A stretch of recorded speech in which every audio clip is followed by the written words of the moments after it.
Interest income का part होता है, ये थर्ड इनकम है हमारी। सेविंग्स इनकम में इंटरेस्ट इनकम आता है। बात याद रखने वाली ये है कि सर हम इंटरेस्ट को अक्रूवल बेसिस पे लेंगे कि कैश बेसिस पे लेंगे, तो इसका जवाब हम नहीं देंगे, एचएमआरसी देगा। और एचएमआरसी कहता है रिसिप्ट बेसिस। रिसिप्ट बेसिस वही प्रॉपर्टी इनकम की कि बस टैक्स ईयर में मिला है तो ले लो, टैक्स हाँ। में मिला है तो ले लो, खलास। बाकी वर्किंग शर्किंग नहीं करनी होती, अप्रूवल बेस पे नहीं होता। अब इंटरेस्ट में कुछ मसले हैं, आपको लिस्ट याद करनी पड़ती है एक छोटी सी। देखो, आपके पास एक इंटरेस्ट आता है जो आपको बड़ा आसानी से पता है, इंटरेस्ट फ्रॉम बैंक। बैंक से इंटरेस्ट मिलता है।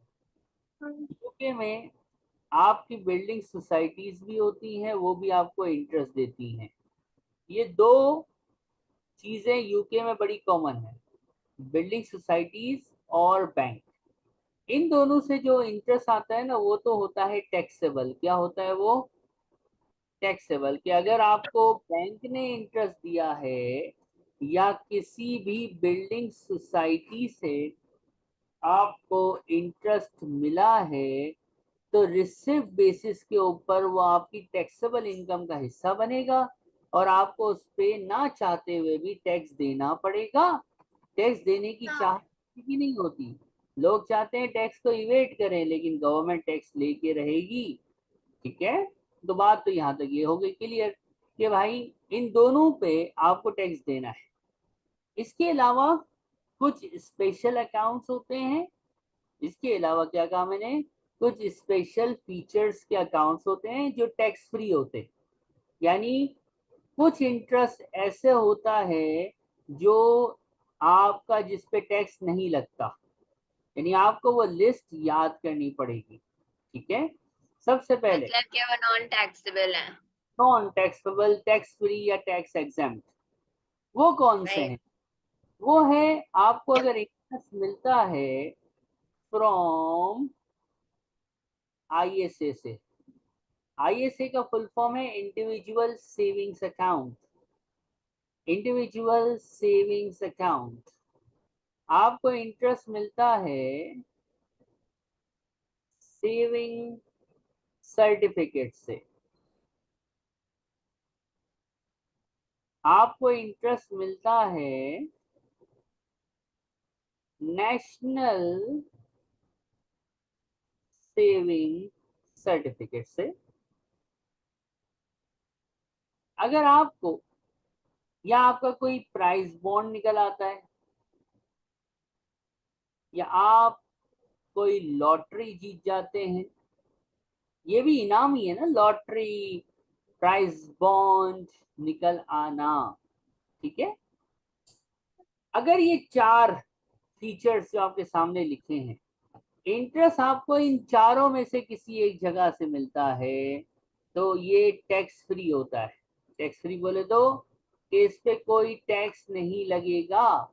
ये बॉन्ड से हो, सेविंग सर्टिफिकेट से हो, या आपका जो है वो आईएसए से हो, इनसे अगर आपको इंटरेस्ट इनकम हुई है इनमें से किसी एक सोर्स से, तो वो टैक्स फ्री होती है।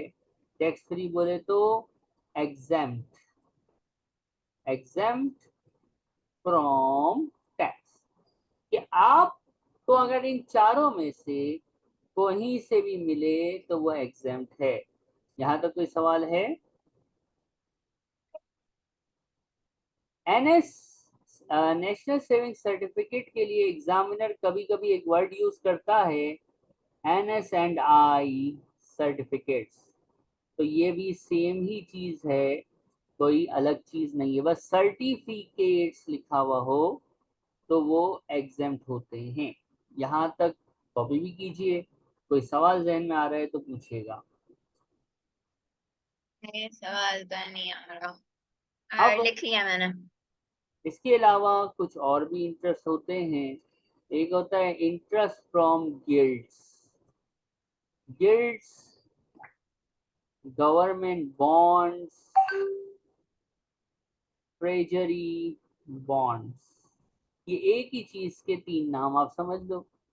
Guilds, government bonds, treasury bonds, और कभी कभी इसको एक मुश्किल नाम दे देता है examiner, x checker stock, x checker stock, अच्छा सही है। ये एक ही चीज है। ये गवर्नमेंट ने कोई बॉन्ड्स इशू किए होते हैं, ये उसको कहा जाता है गवर्नमेंट। जैसे पाकिस्तानी गवर्नमेंट यूरो बॉन्ड वगैरह इशू करती है ना, इस तरह के बॉन्ड्स होते हैं। ये एग्जाम नहीं है, ये टैक्सेबल होते हैं। जिस तरह बैंक से और बिल्डिंग सोसाइटी से मिलने वाला इंटरेस्ट टैक्सेबल है, उसी तरह गिल्ड से मिलने वाला इंटरेस्ट भी टैक्सेबल है। इसके अलावा ठीक है। आप कभी कभार किसी कंपनी में डिबेंचर खरीदते हो। डिबेंचर को आजकल लोन नोट बोलते हैं, F7 या FR पड़ा है या F3 पड़ा है। पुराना नाम डिबेंचर यूज होता था। किसी कंपनी के डिबेंचर यानी किसी कंपनी को आपने कर्जा दिया और उसने आपको इंटरेस्ट दिया, तो लोन नोट और डिबेंचर से भी अगर आपको इंटरेस्ट मिलेगा तो वो भी क्या होगा, एग्जेम्प्ट होगा। एक चीज जो बच्चे बहुत ज्यादा कंफ्यूज करते हैं वो मैं अब लिख रहा हूँ, इंटरेस्ट फ्रॉम दोनों टैक्सेबल है। टैक्सेबल है।